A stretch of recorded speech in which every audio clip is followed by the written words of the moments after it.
Hello everyone, welcome back to my channel. How are you all? I hope all will be good. So आज का video होने वाला है foundation के बारे में कि फाउंडेशन हमें कैसे लगाना चाहिए दोनों पीपल्स के लिए, चाहे वो ऑयली स्किन वाले हों या ड्राई स्किन वाले हों। आप लोगों को फाउंडेशन स्टेप बाय स्टेप कैसे लगाना चाहिए, क्या क्या प्रोसेस है, क्या क्या टिप्स हैं जो आपको बातें दिमाग में रखनी चाहिए, ध्यान रखना चाहिए उन चीज़ों का, उनको इग्नोर नहीं करना चाहिए, तभी आपका फाउंडेशन जो है वो लॉन्ग लास्टिंग और अच्छा बना रहता है। तो इस वीडियो में हम वही डिस्कस करने वाले हैं। एंड इसके साथ साथ कुछ लोगों को लगता है कि उनका फाउंडेशन जो है वो ब्लैक हो जाता है, लगाने के बाद उनका जो फेस है वो केकी दिखने लगता है, स्वेटिंग हो जाती है, ऑयल निकलने लगता है और उनका फाउंडेशन जो है बह जाता है। तो इन सारी प्रॉब्लम्स का सोल्यूशन भी हम इस वीडियो में ढूंढने वाले हैं। तो ये वीडियो मेनली अबाउट फाउंडेशन के बारे में ही होने वाला है। तो क्या क्या प्रॉब्लम्स हैं फाउंडेशन से रिलेटेड, आपको कैसे कैसे यूज़ करना चाहिए, नहीं करना चाहिए, फाउंडेशन के साथ साथ क्या क्या यूज़ करना चाहिए, ये सारी चीज़ें हम इस वीडियो में करने वाले हैं। ओके, सो बढ़ते हैं वीडियो में। स्टेप नंबर 1 क्या होता है? जब भी आप फाउंडेशन लगाने जा रहे हैं, मेकअप करने जा रहे हैं, आपको अपने फेस को अच्छे से वॉश कर लेना है। मैंने अपना फेस अच्छे से वॉश कर लिया है फेस वॉश से, और वॉश करने के बाद एक अच्छा सा टोनर लगा लेना है आपको। मैंने ऑलरेडी टोनर लगा लिया है। एंड आफ्टर टोनर के बाद आपको क्या करना है, अपने फेस को अच्छे से मॉइस्चराइज करना है। मैंने अपना फेस को अच्छे से मॉइस्चराइज करके बैठी हूँ। वॉश और मॉइस्चराइजेशन टोनिंग मैंने मेकअप से पहले ही कर लिया है, आपको लोगों को बता रही हूँ मैं। ये बहुत इंपॉर्टेंट स्टेप है जो आपको फाउंडेशन लगाने से पहले करने हैं। तो हमारा फेस वॉश हो गया है, टोनिंग हो गया है, और अभी अभी हम मॉइस्चराइज़र की बात कर रहे थे। मॉइस्चराइज़र बहुत ज़्यादा इंपॉर्टेंट है अपने फेस पर लगाने के लिए, भले ही आपकी स्किन ड्राई हो, ऑयली हो। ये ऐसा स्टेप है, इसको आप बिल्कुल स्किप नहीं कर सकते जब आप फाउंडेशन लगाने जा रहे हैं। अगर आपकी ड्राई स्किन है और आपने ऐसे ही फाउंडेशन लगा लिया तो आपका जो फाउंडेशन है वो बहुत ज़्यादा केकी हो जाएगा, उसमें ब्रेक्स दिखने लगेंगे जो बिल्कुल भी अच्छा नहीं लगेगा। एंड अगर आप ऑयली स्किन वाले हैं और आपने बिना मॉइस्चराइज़र के ही फाउंडेशन लगा लिया है तो फिर आपकी स्किन में से बहुत ज़्यादा ऑयल सिक्रीट होने लगेगा, और जिसकी वजह से आपका जो फाउंडेशन है वो बह जाएगा और बहुत ही ख़राब लगेगा वो उस केस में। तो बेटर है कि आप अपने फेस पे मॉइस्चराइज़र ज़रूर लगाएं, आइदर ड्राई स्किन हो और आइदर ऑयली स्किन हो, दोनों ही केस में बहुत बहुत इंपॉर्टेंट है मॉइस्चराइज़र। ओके, तो चलते हैं नेक्स्ट स्टेप में। नेक्स्ट स्टेप में चलते हैं। नेक्स्ट स्टेप में आता है हमारा प्राइमर। हमें मॉइस्चराइजेशन के बाद प्राइमर बहुत इंपॉर्टेंट है, प्राइमर ज़रूर लगाना है हमें। मैं यहाँ पर ये NY का प्राइमर यूज़ कर रही हूँ और ये बहुत अच्छा है, और आप कोई भी यूज़ कर सकते हैं जो आपके पास है। मेरे पास ये पड़ा हुआ था तो मैं यूज़ कर रही हूँ। बहुत ज़्यादा मेकअप प्रोडक्ट्स मैं नहीं रखती हूँ, बहुत ही मिनिमम बेयर रिक्वायरमेंट्स वाले रखती हूँ, इसलिए आप ये मत सोचना कि हर मेकअप वीडियो में सेम ही प्रोडक्ट्स होते हैं। जितनी मेरी रिक्वायरमेंट है मैं उस हिसाब से अपनी चीज़ें रखती हूँ। तो मैं ये लगा रही हूँ प्राइमर। प्राइमर से क्या होता है, आपके जो पोर्स हैं वो क्लोज हो जाते हैं और आपको एक स्मूथ स्किन मिलती है फाउंडेशन लगाने के लिए। थोड़ा सा लेकर, और आप इस तरह से लेकर आपको अपने टी जोन पर ज़्यादा फोकस करना है। ये वाला जो आपका टी जोन होता है, यहाँ पर प्राइमर आपको अच्छे से लगा लेना है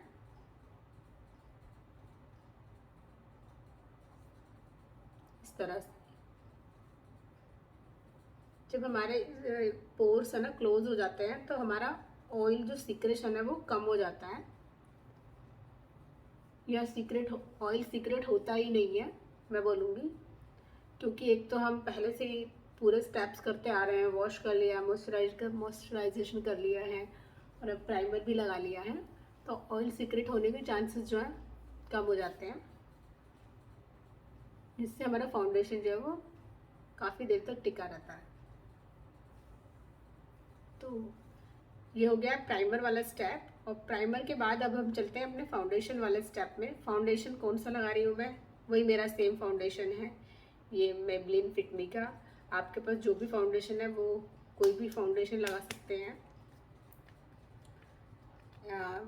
अपनी अपनी रिक्वायरमेंट के अकॉर्डिंग। और हमेशा ये ध्यान रखिए, अपना फाउंडेशन जब आप ले रहे हैं अपनी स्किन के कलर के अकॉर्डिंग ही फाउंडेशन लीजिए, अपने जो भी आपका शेड है उस हिसाब से। और फाउंडेशन हमेशा इस तरह से डॉट डॉट करके लगाइए, बहुत ज़्यादा फाउंडेशन, फर्स्ट कोट में तो एटलीस्ट बहुत ज़्यादा फाउंडेशन लगाने की ज़रूरत नहीं है। इस तरह से, और डॉट डॉट करके इस तरह से अपने आईज एरियाज को आपको नहीं छोड़ना है, अंडर आईज एरियाज जो हैं इनको भी नहीं, इस तरह से लगा लेना है।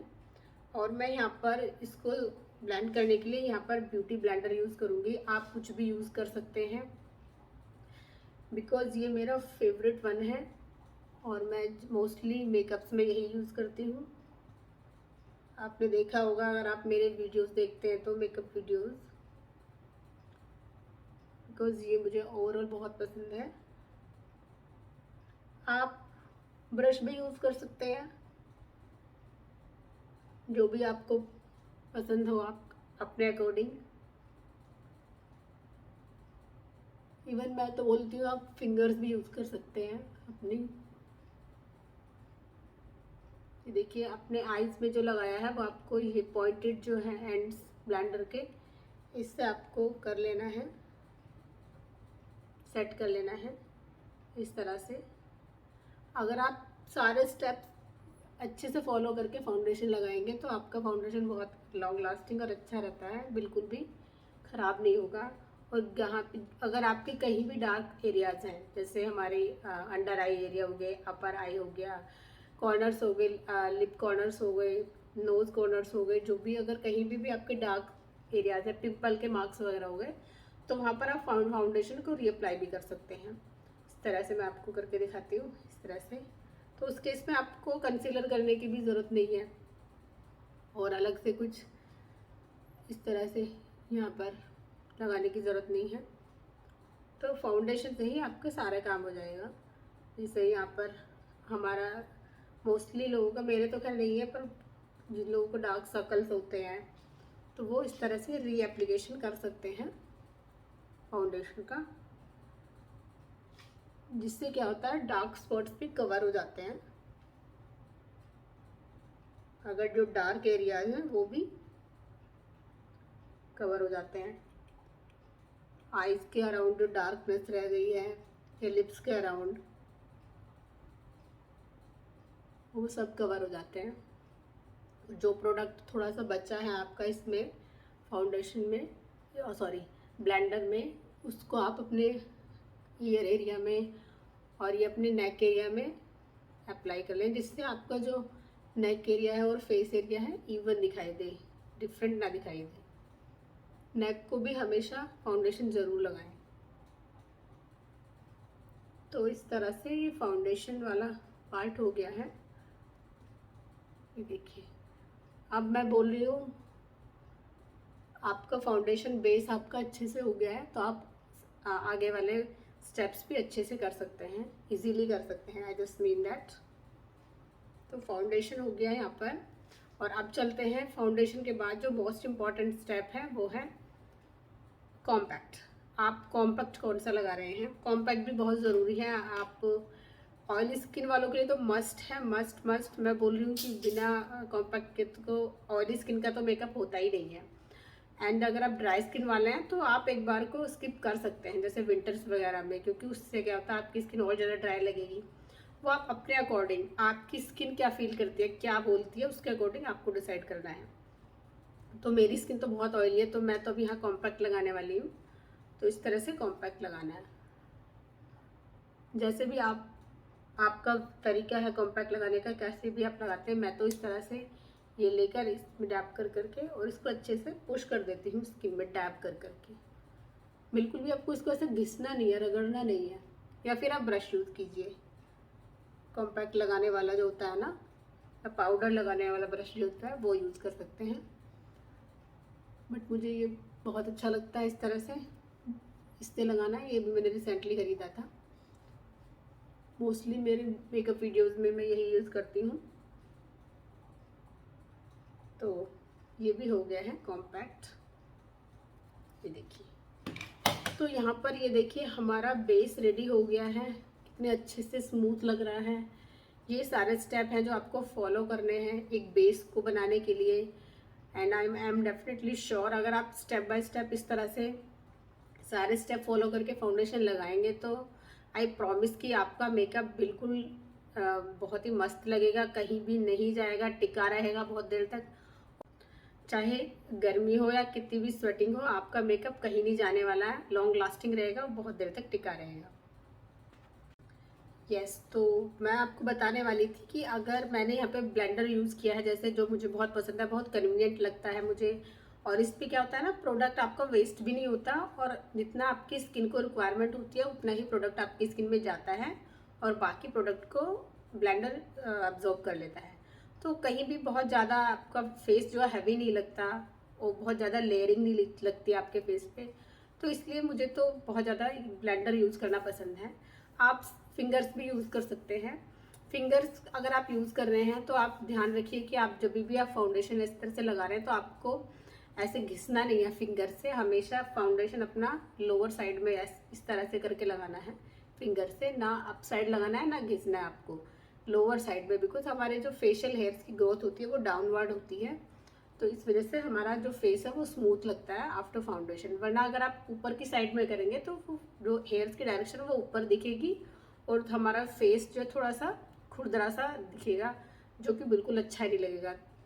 तो इसलिए अगर नीचे को करके लगेंगे तो वो ज़्यादा अच्छा लगेगा, ज़्यादा स्मूथ लगेगा। और अब बात करते हैं, अगर ब्रश आप यूज़ कर रहे हैं तो ब्रश भी बहुत अच्छा ऑप्शन है। उससे ब्रश से क्या होता है, आपको बहुत ज़्यादा कवरेज मिलती है और बहुत अच्छा होता है फाउंडेशन लगाने के लिए, काफ़ी इजीली लग भी जाता है। बट मुझे बहुत ज़्यादा कवरेज नहीं चाहिए होता है, मुझे मिनिमम सा कवरेज चाहिए होता है अपने फेस के लिए। तो इसलिए भी मैं ज़्यादातर ब्लेंडर ही यूज़ करती हूँ और ब्लेंडर ही प्रेफर करती हूँ। सो आफ्टर जब ये हो जाता है आपका, I mean, मेरा बेस अब रेडी हो गया है, तो इसके बाद आप फर्दर अपना मेकअप स्टार्ट कर सकते हैं। आगे आपको क्या क्या स्टेप्स करने हैं, जैसे आई मेकअप करना है, आपको ब्लश लगाना है, हाइलाइटर और लिपस्टिक वगैरह, जो भी आपका स्टेप हो वो आगे फॉलो कर सकते हैं। हाँ, एंड नेक्स्ट इम्पॉर्टेंट थिंग है कि जब हम अपना बेस कर लेते हैं, फाउंडेशन लगा लेते हैं, मेकअप भी कर लेते हैं, तो कुछ लोग बोलते हैं कि उनका फाउंडेशन जो है ब्लैक होने लगता है, स्पेशली समर्स में तो ज़्यादा, कि जब लगाया तब तो अच्छा लग रहा है मेकअप, लेकिन आफ्टर सम टाइम जो थोड़ा ब्लैक ब्लैक दिखने लगता है। वो इसलिए होता है क्योंकि हमारी जो स्किन का जो ऑयल निकलता है और फाउंडेशन दोनों आपस में ऑक्सीडाइज हो जाते हैं, इसलिए हमारा जो जो फेस है थोड़ा सा ब्लैक दिखने लगता है। तो यहीं पर वो इम्पॉर्टेंट स्टेप है जो हमने स्टार्टिंग में किया था, कि आप अपनी स्किन का ऑयल को ही कंट्रोल हमें मेनली करना है, कि हमारा स्किन में अगर ऑयल कम आएगा तो वही वही बात है कि ऑक्सीडेशन नहीं होगा और हमारी स्किन ब्लैक नहीं दिखेगी। तो मेन फोकस हमें वही ऑयल को कंट्रोल करने के लिए करना है, जिसके लिए हमें प्रॉपर मॉइस्चराइजेशन करना है एंड प्राइमर लगाना है। तो ये था रीज़न कि मेकअप ब्लैक क्यों हो जाता है, और अगर आप इस तरह से करेंगे तो मेकअप ब्लैक नहीं होगा। अनदर इम्पॉर्टेंट स्टेप क्या हो सकता है कि हम अपने ऑयल को कंट्रोल कैसे करना है, तो एक तो ये हो गया जो मैंने अभी डिस्कस किया है। नेक्स्ट इम्पॉर्टेंट स्टेप है कि आपको अपने जो भी आप प्राइमर लगा लेते हैं, तो प्राइमर के 10 सेकेंड बाद आपको एक टिश्यू पेपर लेना है और उससे अपने फेस को इस तरह से डैप करना है, इस तरह से, जिससे आपका कोई भी ऑयल आने के चांसेस जो है वो कम हो जाए या ख़त्म हो जाए। इस तरह से डैप कर करके इस तरह से करना है।